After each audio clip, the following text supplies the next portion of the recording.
moja yake, kwa 100,000 yake, kwa 1,000,000 yake, kwa 10,000,000 za kwake, kwa kadri ya vipawa vya Mungu. Tukikusanya kwa pamoja, nina imani jengo lile mtalijenga ndani ya miaka hii 2. Mjiwekee lengo la kuvunja rekodi zote za Dayosisi ya Mashariki na Pwani, kujenga jengo kwa miaka 2, na naliona kwenye ramani pale ni jengo kubwa la heshima. Lakini ili litokee hapo, lazima tutumie vizuri mlango uliofunguliwa. Paulo akasema, ninahubiri Injili kwenye mlango uliofunguliwa. Lakini katikati ya mlango uliofunguliwa, alipotazama pembeni, hakumwona ndugu yake Tito. Akasema, ngoja nirudi Makedonia. Bwana asifiwe. Kumbe sote tunahitajiana.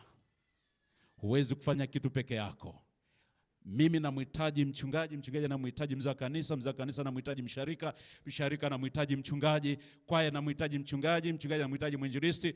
Kila mtu kwa nafasi yake tunahitajiana ili tuifanye kazi ya Mungu. Paulo ingeweza akaendelea na ile huduma, lakini kwa sababu hakumwona Tito, akaona anahitaji mtu mwingine. Sisi sote tunahitajiana.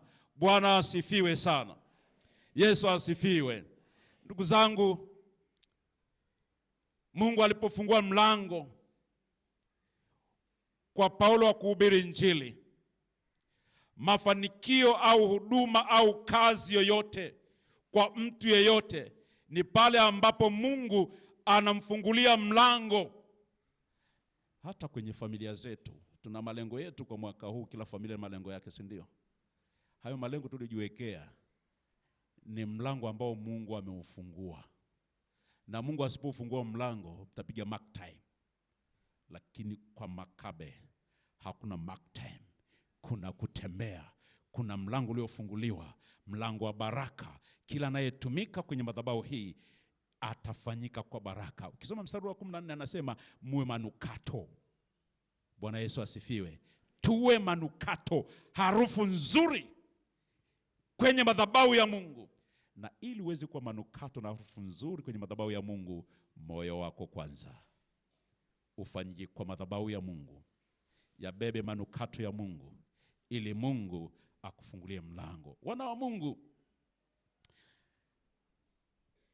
mkitambua mlango huu wa usharika ambao umefunguliwa, wa ujenzi wa jengo jipya la kuabudia, hata kama mtakutana changamoto, hata kama mtakutana changamoto ya aina gani, hamtakata tamaa. Hata kama mtakutana mateso ya aina gani, lakini neno la Mungu nasema na tusonge mbele ili tufike kwenye lengo na mafanikio na malengo ambayo tumejiwekea. Mlango huu wa ujenzi ambao Mungu ameufungua katika usharika wenu, Mungu ana hakika, ana watu anaotaka kutumika nao, na baraka za Mungu zitakuwa juu yenu. Lakini jambo la pili ambalo natamani tujifunze, Mungu akikuweka mahali, anajua kuna kazi ya kufanya, anajua kuna huduma ya kufanya, basi anajua kuna watu ambao amewaandaa yeye mwenyewe, wako tayari kufanya hiyo kazi, na anajua kazi hiyo itafanyika, anajua huduma hiyo itafanyika. Mtume Paulo anasema katika nafsini mwake, sikuona raha. Hakupata raha kwa sababu alimkosa ndugu yake Tito.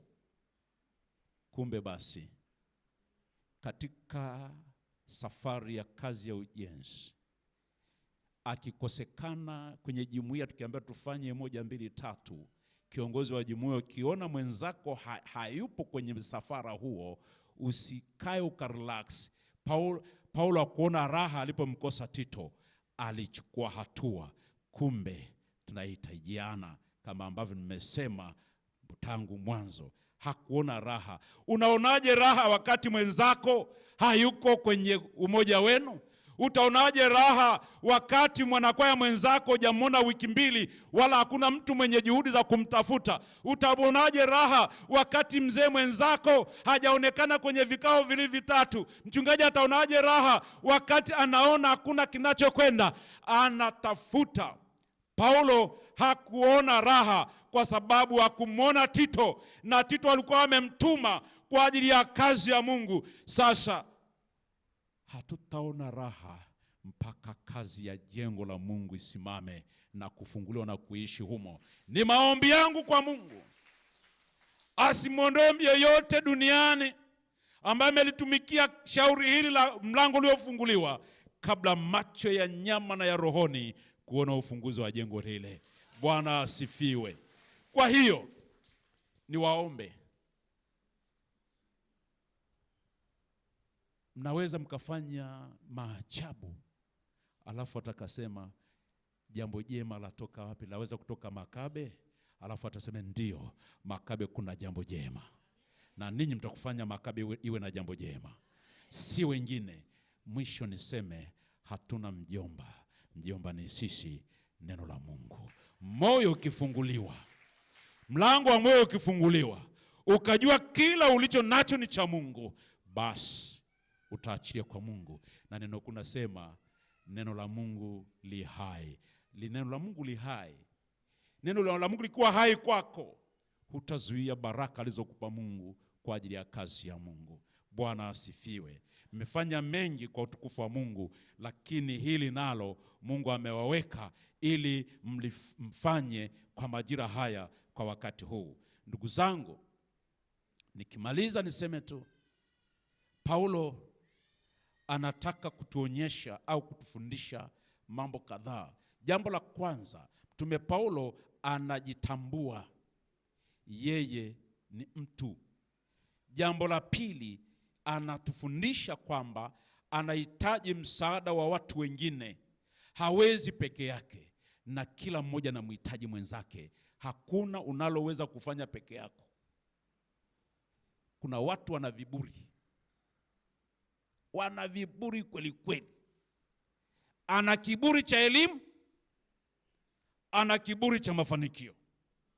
Akikuangalia na kuangalia kama sisimishi. Lakini nilikuwa nafundisha mahali fulani kule, nikasema hivi,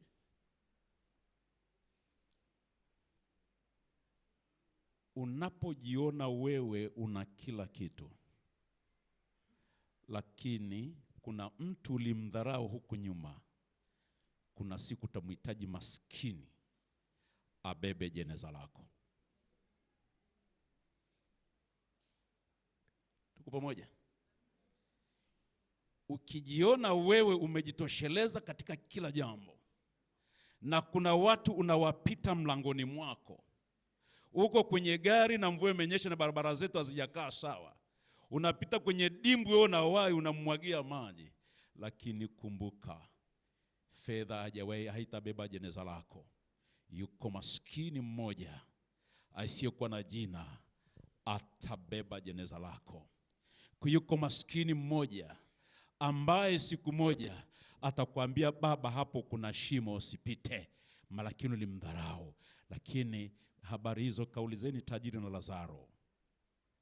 Wote waliishi duniani, walikula, lakini Lazaro hakuwa na kitu. Chakula chake ni makombo, yuso ya kufuta vidonda vyake ni ulimi wa mbwa. Tunaambiwa Lazaro alipokufa akachukuliwa kwenye kifua cha Ibrahim. Tajiri alipokufa akazikwa. Mwisho wa siku akahitaji ncha ya kidole cha maji, tone la maji kutoka kwenye kidole cha Lazaro ili aupoze ulimi wako. Acha kiburi, fanya kwa baraka alizokupa Mungu, kwa utukufu wa Mungu, ili siku moja ukipita. Kuna mtu mmoja alikuwa anasaidia watu, akikutana na vijana na hapa tu, wakimomba na hapa. Sasa siku moja akapita njia, akazingirwa na wenye wanaofanya njia ni za kwao, vibaka. Sasa mzee yule, akatokea kijana mmoja ambaye, huyo mzee wetu bwana mwacheni. Mzee wetu mwacheni. Kwa nini? Akikutana nao huko anawasaidia. Kama sio mmoja kumfahamu, siku ile alikuwa anaondoka. Bwana Yesu asifiwe. Kile ulicho nacho kitumie kwa faida yako, watoto wako, jirani yako, maskini, mjane, mgane, lakini usisahau kazi ya Mungu katika madhabahu hii inakuhitaji wewe.